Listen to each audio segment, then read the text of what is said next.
Magandang hapon po sa inyong lahat, mga magulang at mga kapatid. Ako po si Pastor BJ Sebastian ng Green Hills Christian Fellowship Ortigas Center. Welcome po sa ating Pananambahang Tagalog sa GCF. Welcome po sa lahat ng nanonood sa YouTube at Facebook at pati na rin yung mga nakikinig sa DZAS 702. Mga kapatid, patuloy po ang ating pananambahan at tayo po ay babasa ng salita ng Diyos sa oras na ito. Babasahin po natin ang Hebrews chapter 11 verses 1 and 2, tapos verses 36 to 40. Ngayon, ang pananampalataya ay ang katiyakan sa mga bagay na inaasahan. Ang paninindigan sa mga bagay na hindi nakikita. Tunay na sa pamamagitan nito, ang mga tao noong una ay tumanggap ng patotoo. At sabi sa verse 36, ang iba'y nagtiis ng pagkalibak at paghagupit at maging ng mga tanikala at pagkabilanggo. Sila'y pinagbabato hanggang mamatay. Nilagari, pinagpapatay sa tabak, sila'y naglibot na may suot na balat ng mga tupa at kambing, mga naghihirap, pinag-uusig, inaapi, na sa mga iyon ay hindi karapat-dapat ang sanlibutan. Sila'y nagpalaboy-laboy sa mga ilang, sa mga kabundukan, sa mga yungib, at sa mga lungga sa lupa. At sa lahat ng mga ito, bagaman pinuri dahil sa kanilang pananampalataya ay hindi nila tinanggap ang ipinangangako. Yamang naghanda ang Diyos ng lalong mabuting bagay para sa atin upang huwag silang gawing sakdal na hiwalay sa atin. Pagpalain nawa ng Panginoon ang kanyang salita sa ating mga puso't isipan sa hapong ito. Ihanda po natin mga kapatid ang ating mga puso't isipan sa pag-aaral ng kanyang salita sa hapong ito. Tayo po ay nasa ating serya ng mga mensahe sa Hebreo na ang tema po ay ang kadakilaan ni Kristo at ng Kristyanismo. Ang titulo po ng ating mensahe ngayong hapong ito ay ang kapangyarihan ng pananampalataya. Ang kapangyarihan ng pananampalataya. Alalahanan natin na ang aklat ng Hebreo, mga kapatid, ay sinulat para sa tatlong klaseng mga tao na nasa loob ng kapatiran nila noon. Una, yung mga tunay na naligtas na sa relihiyon ng mabubuting gawa, yung pong lumabas na po talaga sa Judaismo. Pangalawa, yung mga kumbisido na sa kanilang isipan tungkol kay Kristo, ngunit hindi pa talaga nananampalataya sa Kanya. Nakaupo sa bakod po, sabi nga ng iba. Pangatlo, yung mga tumatanggi sa mabiyayang alok ng kaligtasan kay Kristo. Hindi talaga nila matanggap ang pananampalataya lang ang kaparaanan upang sila ay maligtas. Mabuti ring alalahanin natin ang konteksto, ang konting konteksto ng Hebrews 11. Dito po sa chapter na ito, nilarawan dito kung ano ang tunay na pananampalatayang nakapagliligtas. Isang pananampalataya na matagumpay.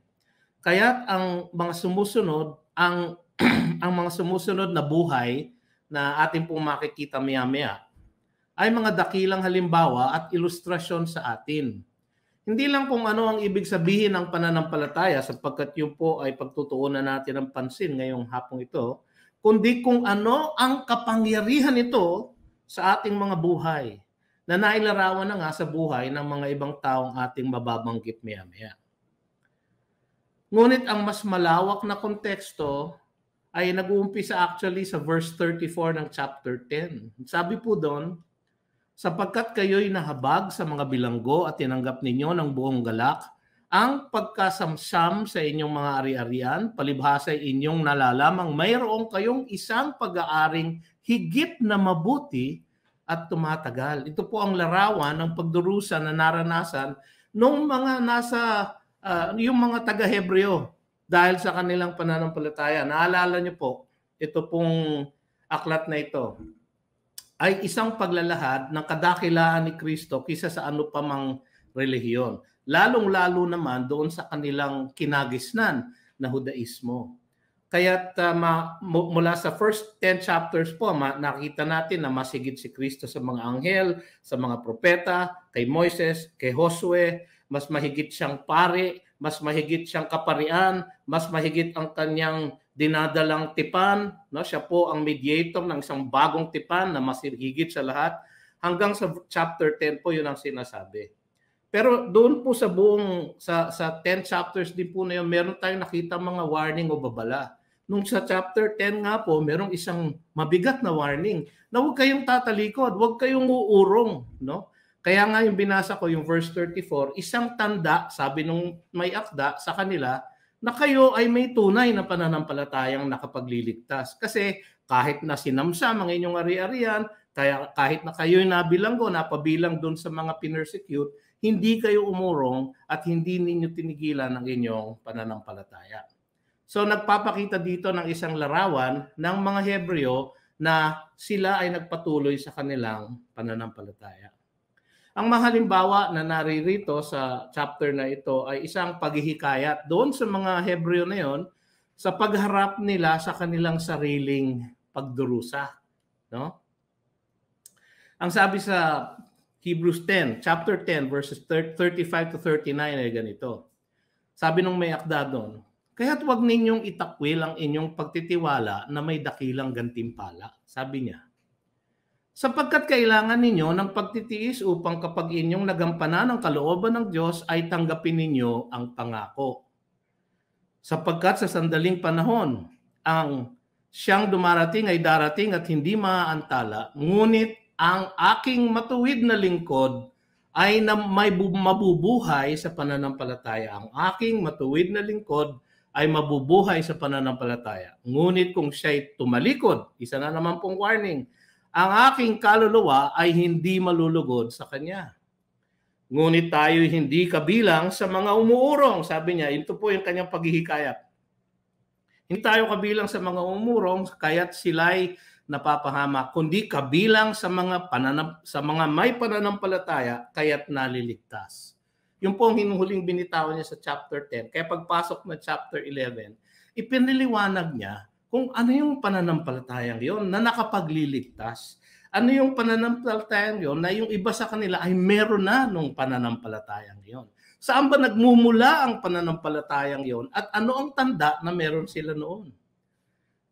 Ngayon, ang mga klase ng tao na meron ng church na yon, no, na sinulatan ng mayakda ng Hebreo, yung mga klase ng tao nilahat ko kanina, yung 3 klase, ay meron pa rin sa atin hanggang ngayon. Nariyan pa rin ang mga hindi pa rin nagtatalaga ng kanilang mga buhay kay Kristo. Kahit na umaapaw na ang ebidensya na siya ay Diyos, na nakamit na niya ang kaligtasan kanyang iniaalok sa buong sanlibutan. Para sa mga ito, ang Hebrews 11 ay isang hamon na manampalataya na ng tunay kay Jesus. Marami po tayong mga kasama na ganyan pa rin. Na parang kumakapit pa rin sa lumang tradisyon, sa kinalakhang relihiyon. No, dahil po yun ang kanilang parang katiyakan. So, ang panawagan po dito sa Hebrews 11 ay bitawan nyo na yan at kumapit na kayo sa Panginoon. Totoo pa rin na ang mga tunay na mananampalataya ay nagdurusa pa rin sa mga pagsubok at paghihirap na nangangailangan ng pagtitiis at pag-asa na dala ng isang tunay ng pananampalatayang inilalarawan dito sa Hebrews 11. Kaya ang ating teksto sa araw na ito ay sa isang maluwalhating hanay ng mga banal mula sa lumang tipan. Sila ay tumanggap ng patotoo. Sa English po, they were commended by the Lord. Sila po ay inaprubahan ng Panginoon. Yun po ang sasabihin sa verse 2. Hindi lang naglalarawan sa atin kung ano ang tunay na pananampalataya, kundi pati na rin ang kapangyarihan nito sa ating mga buhay. Mga kapatid, sa ating dinadanas po ngayon, no, ng mga paghihirap dahil sa pandemyang ito, ang takot na ating nararamdaman sa araw-araw sa ating paglabas at pagpasok, Hindi natin alam kung tayo biglang mahahawa dito sa bagong Delta variant na ngayon ay naglipana na sa ating kalagitnaan. Maraming mga dalubhasa ang nagsasabi na hindi pa nila maunawaan ng lubos ang pinsalang nagagawa nitong Delta variant na ito.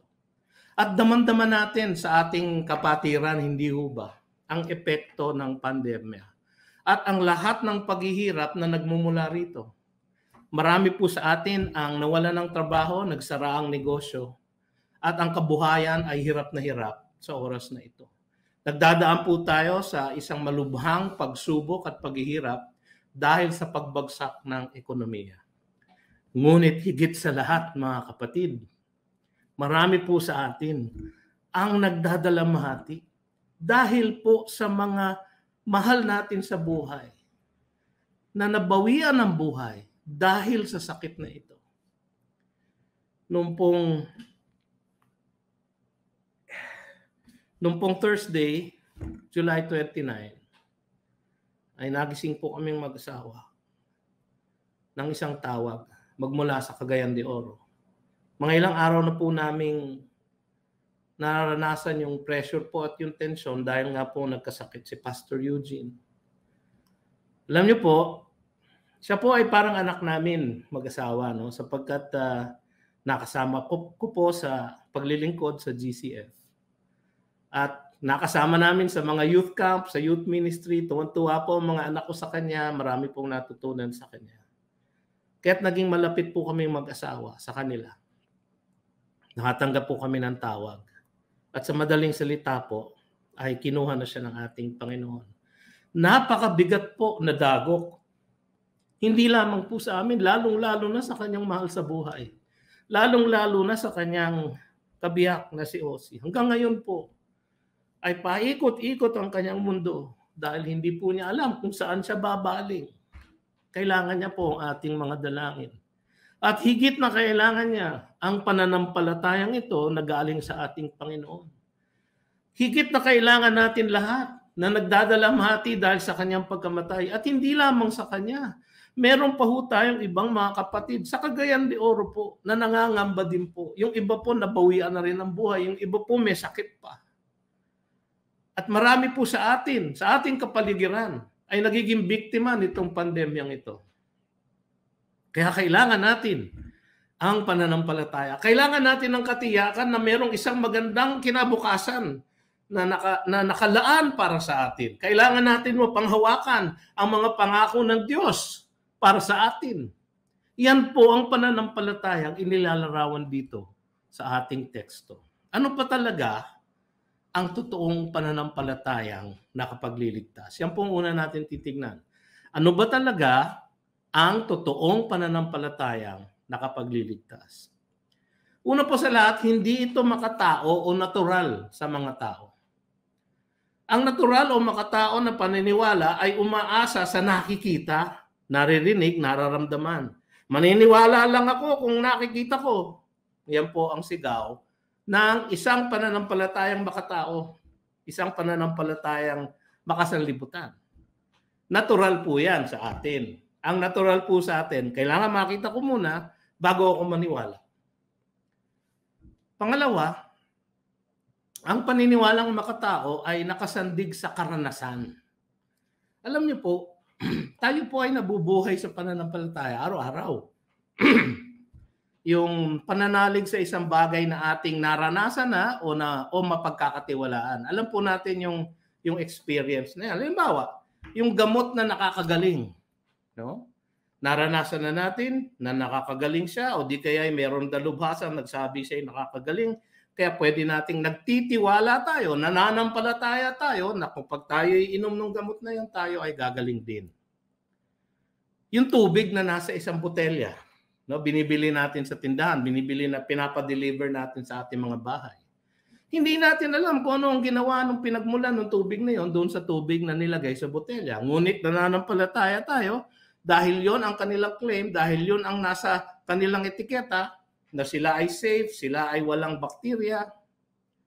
Kaya iniinom natin yung tubig na yon na may pananampalataya. So, ina-exercise po natin ang makataong pananampalataya araw-araw. Yung pagkain po na galing sa paborito nating restaurant, no?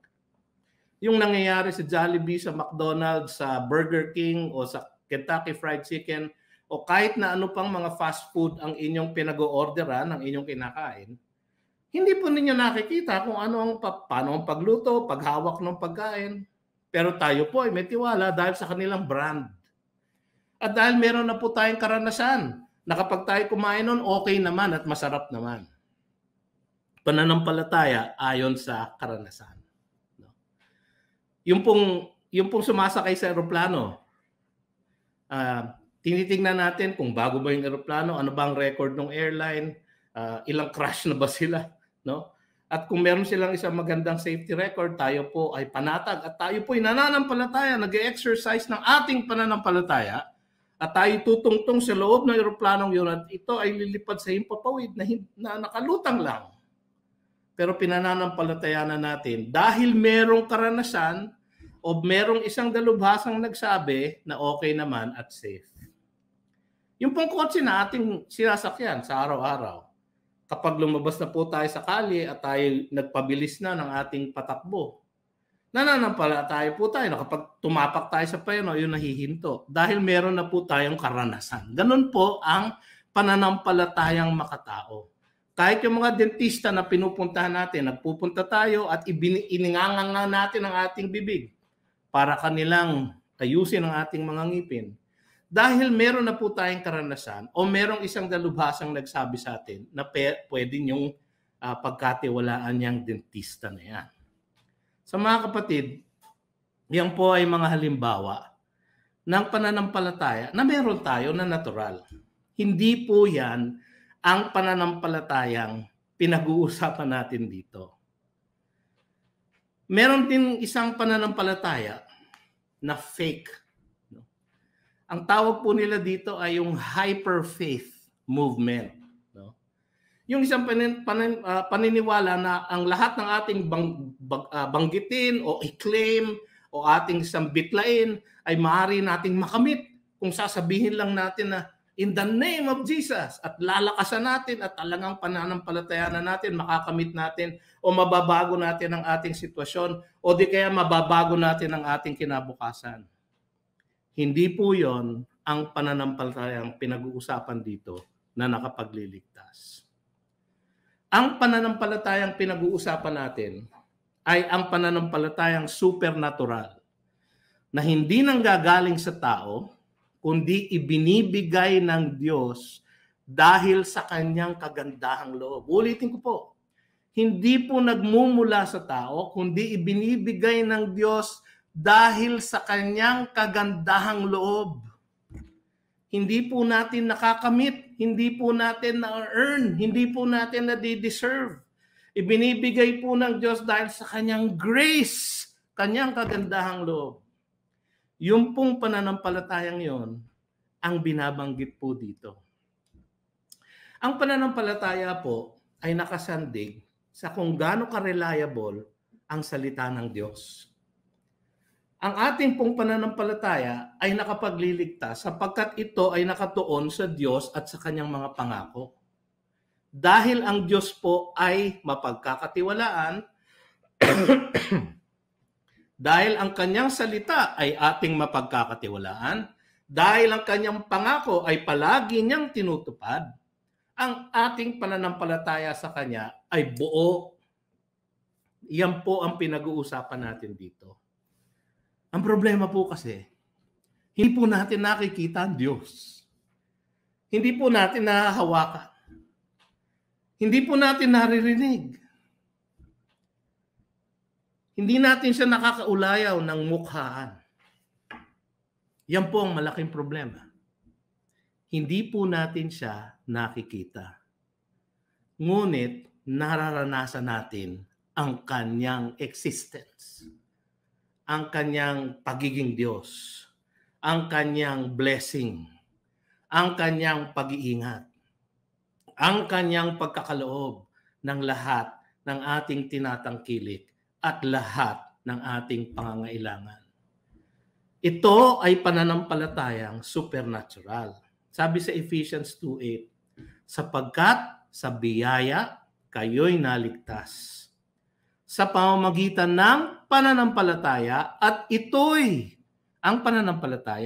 ito'y hindi sa pamamagitan ng inyong sarili, ito'y kaloob ng Diyos.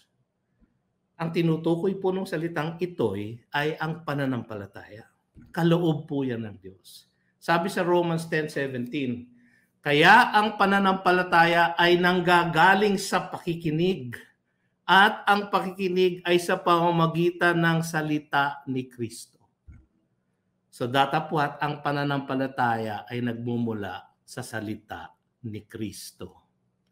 Ang pananampalataya po ay walang kabuluhan kung ito po ay hindi nakatuon sa tunay at buhay na Diyos.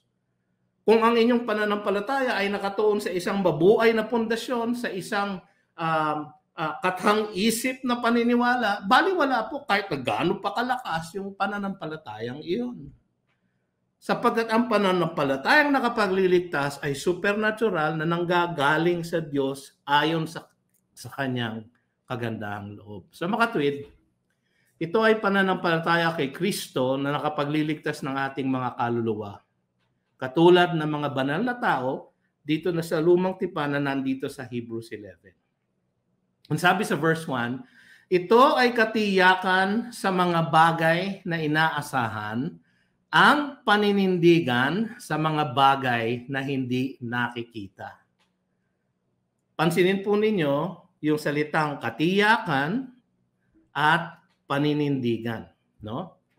Ang salita na isinalin na katiyakan, ang translation, assurance po sa Ingles, no? Sa ESV, assurance po ang translation ng salitang iyon. Ang katumbas po niyan ay parang isang pundasyon. Hypostasis ang salita na sa Griego. Yung nasa ilalim, na nagtataguyod, na nagtitindig, yung natutuntungan. Ganun po ang ibig sabihin. Sa legal parlance po, sa salitang mga tungkol sa batas, ito po ay isang kasulatan na maaasahan na pwede ninyong dalhin sa bangko at pwede ninyong iharang. Isang kasulatan na tiyak na mayroong katiyakan, no? Yun po ang salitang ginamit dito. Ang maganda pong translation na nakikita ko, yung nasa King James, the substance of things hoped for. Kinukuha niya yung mga bagay na ating inaasahan. Wala pa po sa atin dahil ating inaasahan pa lang. Kinukuha niya yung mga pangakong yon at binibigyan niya ng substance sa ating present na situation. Na ganun siya ka-substantive, ganun siya ka-realistic. In fact, ang isang translation ng salita ay realistic, reality, no? Realidad. Isang bagay na ating inaasahan ay isang tunay na realidad na pwede nating tungtungan. Ganun po ang magandang translation. Ganun po ang pananampalataya na galing sa Diyos. Isang bagay na nagtataguyod na ang ating tinutungtungan, na ating pwedeng sandigan, na ating pwedeng sandalan, pwede nating tungtungan ng lahat ng ating kabuhayan. Ang makataong pananampalataya ay umaasa sa nakikita o nararamdaman o nararanasan. Ang supernatural na pananampalataya ay ang bagay mismo na ating maaring sandalan, maaring tungtungan upang ating asahan ang mga pangako ng Diyos. Kinukuha nito ang mga pangako ng Diyos na inaasahan pa lang natin at ginagawa niyang totoo sa ating present, sa ating pangkasalukuyang panahon. Yan po ang ibig sabihin ng salita. Isa siyang katiyakan ng mga bagay na inaasahan. Pangalawa po, isa siyang paninindigan. Ang isa pong ibig sabihin ng salita dito ay ebidensya. Siya ay ebidensya. Siya ay conviction. Siya ay isang proof, no? Isang bagay na patunay ng isang katotohanan. Ganun po ang ibig sabihin ng ebidensya. isang patunay ng isang katotohanan. Isang ebidensya na naglalagay ng katotohanan sa isang bagay. Yun po ang salitang ginamit dito. Pero ang translation po niya, paninindigan sa Tagalog, conviction sa Ingles. Ang ibinabadya po ng salita ay yung napakatotoo ng pangakong ito ng Diyos, napakatotoo ng kanyang mga salita na ang aking paniniwala, na akin ang pundasyon, na akin natutuntungan, ay nagpapagalaw sa akin, sa aking buhay. Nagpapagalaw sa akin upang ako'y kumilos ayon sa pangako na iyon. So kung pinangako ng Diyos na tayo ay dadalhin niya sa kalangitan, ako ay mamumuhay ayon sa isang taong papunta sa kalangitan. Ganun pong ibig sabihin ng conviction. Meron pong paninindigan. Paninindigan na nag-uurong sa atin na kumilos ayon sa pangako ng Diyos. Ang makataong pananampalataya ay naghahanap ng ebidensya. Ang supernatural na pananampalataya, ang ebidensya mismo o patunay mismo ng mga bagay na hindi nakikita. Yan po ang isang problema.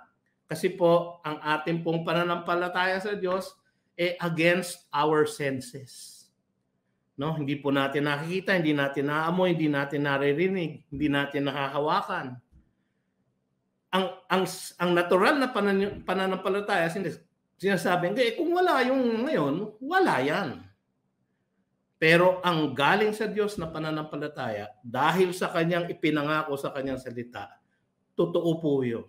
Isa pong bagay na maaari nating tungtungan, isang bagay na maaari natin panindigan, at isang bagay na magtutulak sa atin upang kumilos ayon sa mga pangakong kanyang ibinigay sa atin. Ang sabi ng mundo, kung pananampalataya, ako'y nakakakita. Ang laki po ng pagkakaiba. Ang mga sumusunod na mga buhay ng mga banal na tao sa lumang tipan ay isang kagilagilalas na hanay ng mga tapat at matapang na bayani ng pananampalataya na nagmula sa Diyos. Yung po ang definition ng faith. Ito po ang illustration. Dahil sa pananampalatayang ito, naging matibay ang kanilang pag-asa sa katiyakan ng mga ipinangako sa kanila ng Diyos. Dahil din po sa katiyakan ng Diyos, dahil siya po ay maaasahan. Ang pananampalatayang ito ay may kabuluhan lamang sapagkat ang Diyos ay tunay at ang Diyos ay maaasahan, hindi nagbabago magpakailanman, ating maaasahan na tutuparin niya ang kanyang ipinangako sa atin. Dahil sa nakalipas na panahon, ganun po ang kanyang ipinakita sa kanyang bayang Israel. Ipinangako niya na kanyang iaahon sila sa kanilang pagkaalipin sa Ehipto at kanyang ginawa. Sabi niya 430 years. 430 years nga po kanilang inilabas. Ipinangako niya na kapag sila ay hindi sumunod sa kanya, ibabato nila, itatapon niya sila sa iba't ibang lugar. Sa Babylonia, sa Assyria. At nangyari po. At ipinangako din niya na in 70 years, babalik din kayo sa Jerusalem at maitataguyod po ninyo ulit ang templo. At ginawa din po niya ulit. Ipinangako niya na magpapadala siya ng kanyang anointed one, ng kanyang Mesias upang magdala ng kaligtasan sa kasalanan. Ipinangako niya yon. At natupad din po yon sa krus ng Kalbaryo. Ipinangako niya siya ay babalik muli at kukunin niya ang kanyang mga hinirang. Kung tinupad niya lahat yung ginawa niya nung nakaraan, ano palagay niyo? Tutuparin din niya ang kanyang mga pangako sa atin. So mga kapatid, makikita natin ngayon at ibang-ibang pagpapakita ng kapangyarihan ng pananampalataya. Una sa mga pasimuno, mga patriarka, tapos sa paglaya ng kanilang bayan. Tingnan muna natin mabilis lang po ito. Hindi po ako magtatagal dito sapagkat tayo po ay merong banal na hapunan. Pero dadaanan ko lang po ng mabilis. Ang pananampalataya ng mga pasimuno, yung mga forefathers nila, yung mga pinanggalingan nila, nasa verses 3 and 7. Nagtiwala una sa isang lumikha mula sa wala. Nagtiwala sila sa isang lumikha mula sa wala, sabi sa verse 3. Sa pananampalataya ay nauunawaan natin na ang mga sanlibutan ay nalikha sa pamamagitan ng salita ng Diyos. Anupat ang mga bagay ay nakikita ay nagmula sa mga bagay na hindi nakikita. Maraming nagpapaliwanag tungkol sa kung paano ba tayo nag-umpisa lahat. Ang paliwanag nila ay evolution. Nothing times nobody equals everything. Yun po ang evolution.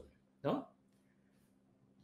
Sabi nila na establish daw po ng siyensya yon. Hindi po. Sapagkat ang creation po ay hindi po maaaring ma-establish ng observable science. Dahil hindi po siya observable. Nangyari na po siya. Ang tanging nakakita lamang po ng creation ay yung creator. At iniwan niya po ang kanyang testimonyo sa Genesis chapter 1, chapter 2, at chapter 3. Mga kapatid, makikita natin yung mga nag-alay ng tamang handog sa Diyos, katulad ni Abel. Sa pananampalataya, si Abel ay nag-alay sa Diyos ng higit sa nadakilang handog kaysa kay Cain. Siguro na kanyang natutunan sa kanyang mga magulang na pagkatapos sila ay nagkasala, binalot po sila ng Diyos ng balat ng mga hayop. At kailangan dumanak ng dugo upang sila ay matakpan ang kanilang pagkakasala. Siguro dahil po doon, inisip niya, kailangan po akong maghandog ng isang buhay na handog. At siya ay naghandog ng buhay. Dahil nananampalataya siya na ang kanyang Diyos ay tatanggap ng ganong handog. Ang sabi na, third point, na namuhay ng kalugod-lugod sa Diyos. Si Enoch, verse 5. Sabi dito, sa pananampalataya, si Enoch ay dinalang paitaas, anupat, hindi na niya naranasan ang kamatayan. Hindi na siya natagpuan sapagkat siya ay kinuha ng Diyos. Sapagkat bago siya dinalang paitaas, pinatotohanan na ang Diyos ay nalugod sa kanya. Yung kwento po niya ay nasa Genesis 5. Sabi doon, lumakad si Enoch, nakasama ang Diyos, at hindi siya natagpuan sapagkat siya ay kinuha ng Diyos.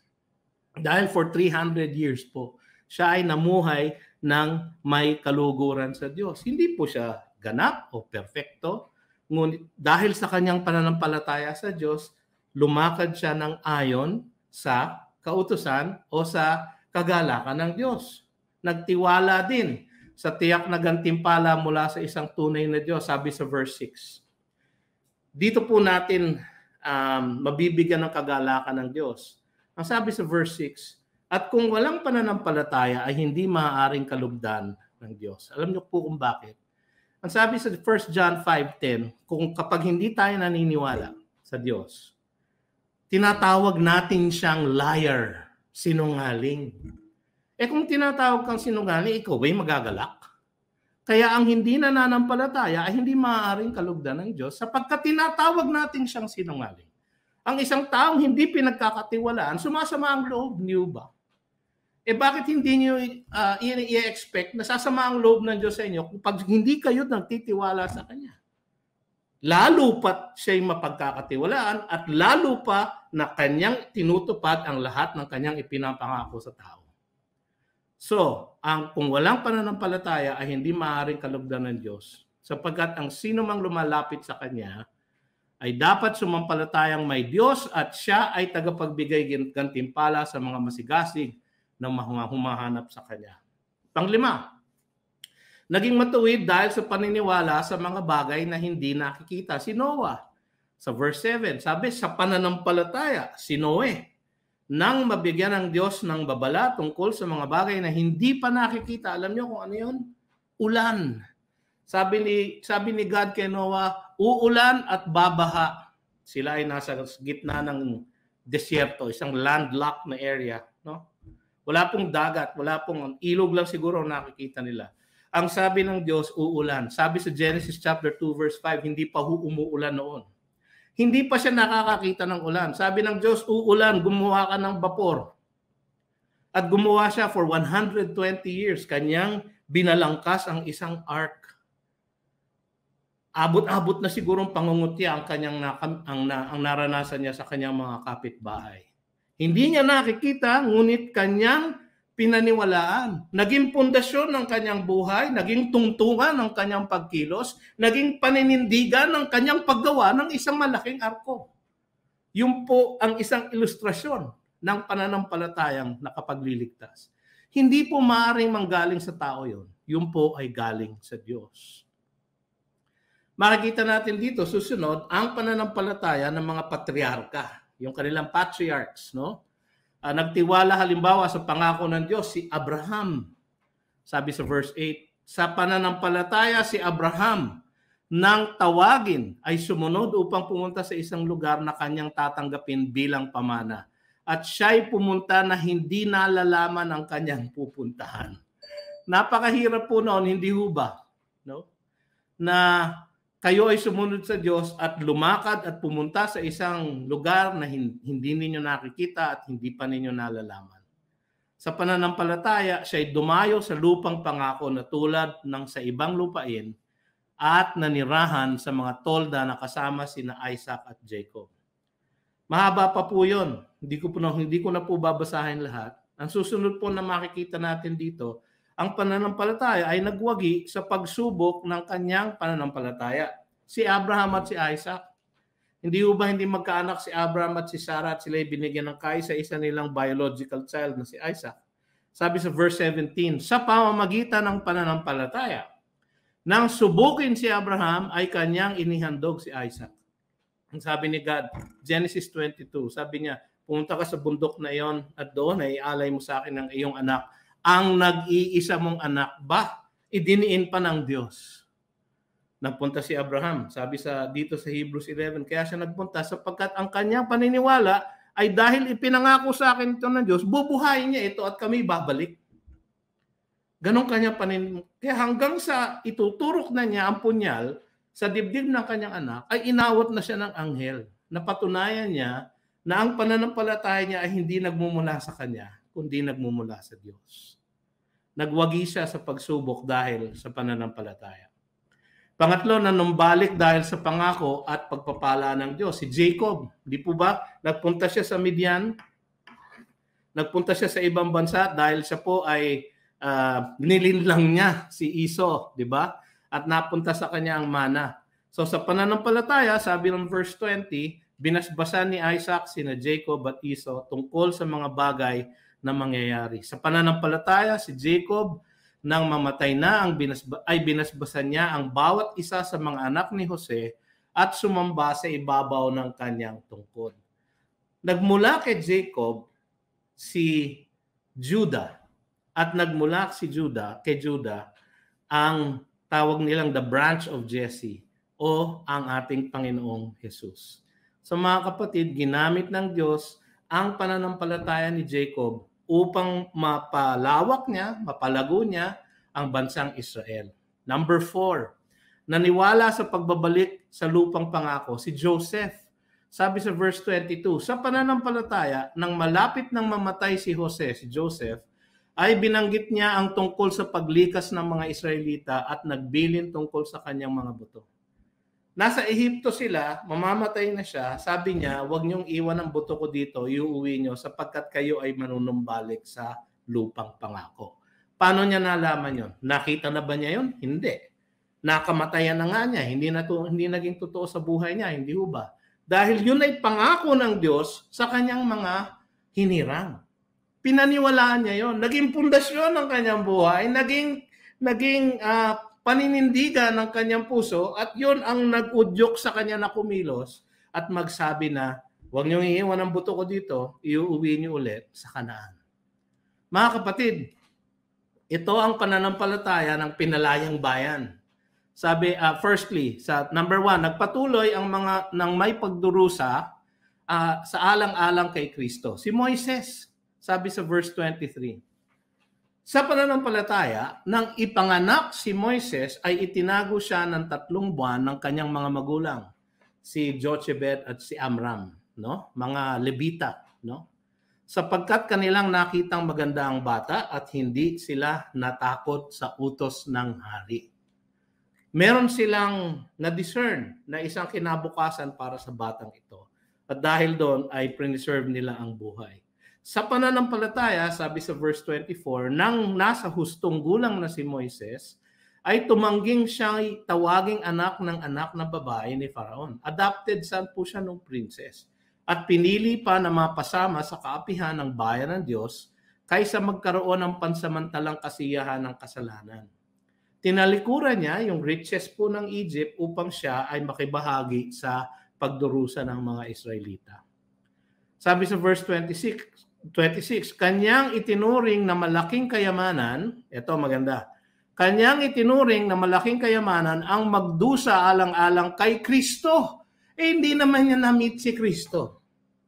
Paano siya ngayon, paano niya naituring na malaking kayamanan ang magdusa alang-alang kay Kristo? Sapagkat ni-reveal na sa kanya ng Diyos na merong darating na tagapagligtas, na merong pagliligtas ang Diyos para sa kanyang mga hinirang. So hindi man niya nakita si Kristo, tinalikuran niya ang lahat, alang-alang sa maisagawa niya ang lahat para yung pong plano ng Diyos na maglilid kay Kristo ay magawa. Yan po ang pananampalataya na galing sa Diyos. Pangalawa, nagpatuloy sa pakikibaka para sa pangakong lupa. Sabi sa verse 30, sa pananampalataya ay gumuho ang pader ng Jericho. Si Joshua na po ito. Ang sabi sa kanila, paikutan nyo lang yung Jericho.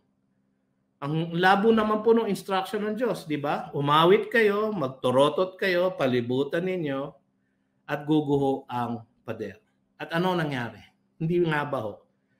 Na gumuho ang pader ng Jericho at kanilang napagtagumpayan ang buong lupain. Pangatlo, nagtagumpay dahil sa kalakasan na binigay ng Panginoon. Marami pong mga sinabing example dito. Sabi sa verse 32, at ano pa ang dapat kong sabihin? Sapagkat kukulangin ako ng panahon kung isasalaysay ko pa, so sinamarize na lang niya. Pareho po ng ginagawa ko ngayon kasi kulang na po ang panahon. So, sinasalaysay na lang niya ang tungkol kay Gideon, kay Barak, kay Samson, kay Jephthah, kay David, kay Samuel, at sa mga propeta. No? So, kung gusto niyo pong mabasa yung lahat, umpisahan niyo po sa Book of Judges, tapos tuloy-tuloy niyo hanggang matapos po ang Old Testament. Makikita niyo po na ang mga ito, sabi sa verse 33, sa pamamagitan ng pananampalataya ay lumupig ng mga kaharian, si David po yun, si Josue po yun, naglapat ng katarungan, si David po yun, si Solomon po yun, si Samuel po yun, nagtamo ng mga pangako, yung mga propeta po yun, at si Solomon po yun, nagpatikom ng mga bibig ng mga leon, si Daniel po yun, hindi ba? Pumatay ng bisa ng apoy, si Elijah, tumakas sa mga talim ng tabak, lumakas mula sa kahinaan, si Samson, naging makapangyarihan sa digmaan, si David, nagpaurong ng mga hukbong dayuhan. Tinanggap ng mga babae ang kanilang mga patay sa pamamagitan ng pagkabuhay na muli. Yung pong widow at Sarephath na pinagaling ang kanyang anak ng mga propeta. Pangapat po, nagtagumpay sila sa gitna ng pagsubok dahil sa katapatan ng Diyos. Sabi sa verses 35 to 40, binasa na po natin ito kanina. Itong pananampalatayang ito ay nagtatagumpay, nagbibigay ng kaligtasan sa ating mga kasalanan, sapagkat itong pananampalatayang ito ang ating gagamitin ngayon upang pakilusin ang ating buhay ayon sa ating pag-asa kay Kristo Jesus. Hindi po natin nakikita ang ating kaligtasan, nasa puso po natin. Hindi po natin nakikita ang kalangitan na ating daratnan. Hindi po natin nakikita ang kaluwalhatian na pinangako ng ating Panginoon. Ngunit dahil meron tayong pananampalataya na ibinigay ng Diyos dahil sa kanyang kagandahang loob, meron po tayong katiyakan. Meron po tayong paninindigan na maaari tayong kumilos at mamuhay ayon sa kanyang mga pangako. Mga kapatid, meron po sigurong ilan sa inyo na hindi pa nananampalataya kay Jesus. Kahit na marami na tayong napag-usapan ng ebidensya ng katotohanan na kanyang sinasabi, na siya ay Diyos, Nagpunta sa lupa, nabuhay ng isang perpektong buhay, tinupad ang lahat ng kautusan ng Diyos, at namatay sa krus nang hindi dahil sa sarili niyang kasalanan, kundi para sa kasalanan ng iba. Tayo po yun. Siya po ay namatay sa krus para sa ating mga kasalanan. At yung kanyang perpektong buhay, na tinupad niya ang lahat ng kautusan ng Diyos, ay ipapataw niya ngayon sa lahat ng maniniwala sa Kanya. Yan po ang salita ng Diyos na ating maaasahan. Yan po ang ating katiyakan. Isang pundasyon na maaari nating tuntungan. Yan po ang ating paninindigan. Isang paninindigan na magpapakilo sa atin ayon sa Kanyang mga pangako. Mga kapatid, kung hindi pa ninyo tinatanggap ang pananampalatayang ito na inaalok ng Diyos, ay magdalawang isip na po kayo. Huwag na po kayong mag-alinlangan. Tanggapin na ninyo ang alok na kaligtasan ng ating Diyos, na makakamit nyo lamang kung tatanggapin po ninyo ang pananampalatayang Kanyang ibinibigay at inyong iaasa sa mga pangako niya kay Kristo Jesus. Yun po ang panawagan namin sa inyo sa hapong ito. Yan po ang panawagan ni Pastor Eugene sa kanyang buong buhay, na siya ang ating pananampalatayanan, ang ating Panginoong Jesus. At sa huli man ng kanyang buhay ay yan ang kanyang isinisigaw. At patuloy naman natin isisigaw din, sapagkat ang pananampalatayang nakapagliligtas ay nagmumula sa Diyos ayon sa kanyang kagandahang loob at ipinapataw sa kanyang bugtong na anak na si Jesus, na magbibigay at magtutupad ng lahat ng kanyang pangako sa atin. Mga kapatid, kayo'y manampalataya na sa Kanya. Kung hindi pa, sumigaw kayo sa Kanya at humingi ng tawad upang ipagkaloob niya sa inyo ang pangalawang kapanganakan, upang ipagkaloob niya sa inyo ang nakapagliligtas na pananampalataya, at upang ipagkaloob niya sa inyo ang kaligtasan na nagmumula lamang kay Jesus. Yan po ang ating sineselebrate sa ating banal na hapunan na ating gaganapin ngayong hapong ito bilang alaala sa dakilang kaligtasan na ibinigay sa atin ng Diyos sa pamagitan ng kanyang anak na si Jesus. Tayo po'y manalangin. Panginoon, marami pong salamat sa mga katotohanan tungkol sa dakilang at makapangyarihang pananampalataya na ito na iyong ipinagkakaloob sa amin. Pananampalataya sa iyong likas, sa iyong mga pangako, sa iyong salita, sa iyong kapangyarihan, sa iyong kaligtasan. Pananampalataya na nakatuon kay Kristo. Ang pananampalatayang ito ay sa mga bagay na hindi pa namin nakukuha at inaasahan pa lang, at sa mga bagay na hindi namin nakikita o nararamdaman. Mga anak mo kami, Panginoon, dahil sa pananampalatayang ito. At nagpapasalamat kami. At ito ay ipinagkaloob mo sa amin. Sa hapong ito, balutin mo nga po ang aming mga puso ng iyong kagalakan upang sa aming pananambahan sa iyo at patuloy na pananambahan sa iyo ang iyong pangalan ng aming maitaas. Sa pangalan ni Jesus, Amen at Amen. Tayo mga kapatid ay tutungo sa ating panalangin pangungumpisal. Ang sabi ng 1 Corinthians chapter 11 verses 27 to 29 ay ganito. Kaya't ang sino mang kumain ng tinapay o uminom sa kopa ng Panginoon sa paraang hindi nararapat ay magkakasala sa katawan at dugo ng Panginoon. Siyasatin ninyo ang inyong sarili at saka kumain ng tinapay at uminom sa kopa. Sapagkat ang sino mang kumakain at umiinom na hindi kinikilala ang katawan ay kumakain at umiinom ng hatol sa kanyang sarili. Tayo po'y manalangin. Panginoon, kami po ay makasalanang mga tao. Wala po kaming karapatan na humingi sa inyo ng kahit na ano. Ang aming hinihiling lang ang iyong mercy, ang iyong kahabagan. Kahabagan mo nga po kami, Panginoon. At patawarin mo kami sa aming mga pagkukulang sa iyo. Ang pagpapatawad naman na ito, O Diyos, ay pinagbayaran na ng aming Panginoon na si Jesus.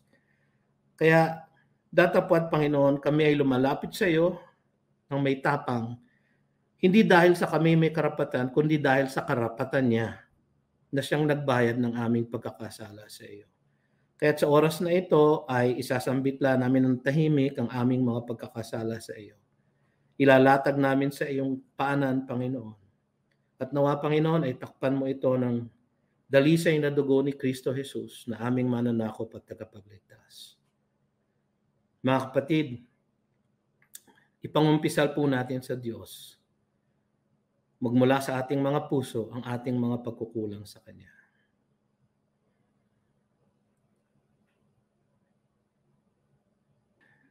Panginoon, sinabi mo sa iyong salita na kung ipinahahayag natin ang ating mga kasalanan, siya ay tapat at banal na magpapatawad sa ating mga kasalanan at tayo lilinisin sa lahat ng kalikuan. Gawin mo nga ito, Panginoon, sa aming mga buhay para sa iyong kagalakan at sa iyong kalwalhatian. Sa pangalan ni Jesus. Amen. Mga kapatid, ang banal na hapunan ay para sa mga mananampalataya lamang. Kung kayo ay hindi pa naniniwala kay Jesus bilang inyong Panginoon at tagapagligtas, baliwala po ang inyong pakikilahok sa banal na hapunan. Hindi po ito parang ritual na maglilinis sa inyong mga kasalanan o magbabawas sa inyong mga pagkakasala. Ito po ay isang memorial, isang pag-aalaala ng kaligtasan na nakamit na ng lahat na nananampalataya kay Jesus bilang Panginoon at tagapagligtas. Sabi sa 1 Corinthians 11:23 at 24 ay ganito. Kung meron po kayong kaprasong tinapay, mangyari po lamang ay kunin ninyo at tayo po ay gaganap ng banal na hapunan. Sapagkat tinanggap ko sa Panginoon ang ibinigay ko naman sa inyo, na ang Panginoong Jesus ng gabing siya'y ipinagkanulo ay dumampot ng tinapay, at nang siya'y makapagpasalamat, ito ay kanyang pinagputol-putol at sinabi, ito'y aking katawan na pinagputol-putol para sa inyo. Gawin ninyo ito sa pag-aalaala sa akin. Tayo po ay mag-alaala sa kanyang sakripisyo sa atin.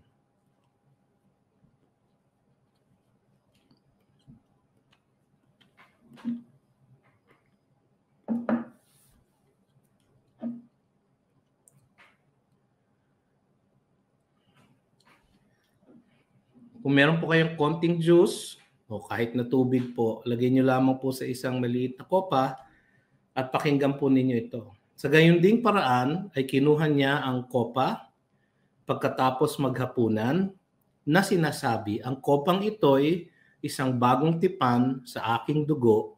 Gawin ninyo ito tuwing kayo'y iinom nito sa pag-aalaala sa akin. Tayo po ay mag-aalaala sa pagbuhos ng kanyang dugo para sa kabayaran ng ating mga kasalanan.